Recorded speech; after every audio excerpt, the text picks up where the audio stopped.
wreath-laying ceremony was also held here in Chicago.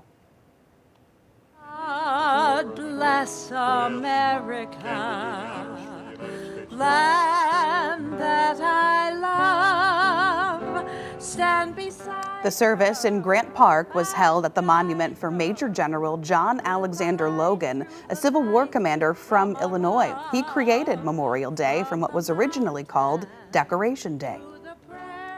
Today we remember the countless sons and daughters, particularly those of Illinois and throughout our nation's history, who have demonstrated incredible heroism, selflessness, and resolve. I'm grateful to be here to remember and honor our U.S. service members. I want to thank all of our veterans, and especially the Gold Star families who are with us today.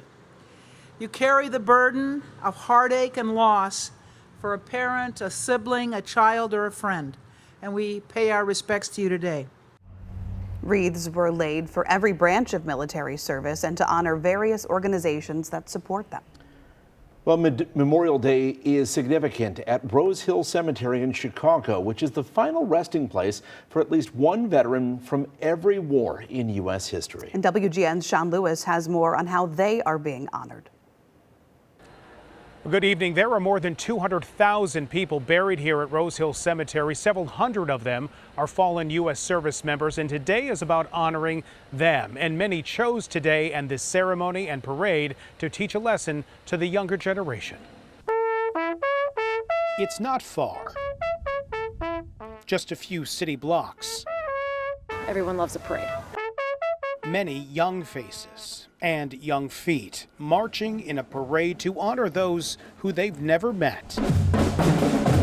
Cadets from Senn High School's ROTC program, along with boys and girls from Scouting America. This parade, well, it's very much a neighborhood kind of a thing. So there are probably more people in it than watching it. It's perfect American Memorial Day. And what you'll notice almost immediately here are the number of children brought here by their families. We've done this for 2 or 3 years just to kind of teach them traditions and respect for their countries. Eric Kircherer, his husband, and their sons are here today to honor those who have served. Today is a celebration and recognition of all the people that served our country and to celebrate and recognize. Rose Hill Cemetery opened in 1859. It is the final resting place for about 350 Civil War soldiers and a reminder to those of the veterans of past wars who are still here. We're right on the cusp of the last World War II veterans, so you kind of like being alive. So you kind of think like, wow, it's a huge part of history that people have been part of. So for people to come out and just kind of show their respect to that, I think it's really important. At the solemn ceremony, I was glad that I went. We met World War II veteran Fritz Cohen, now 102.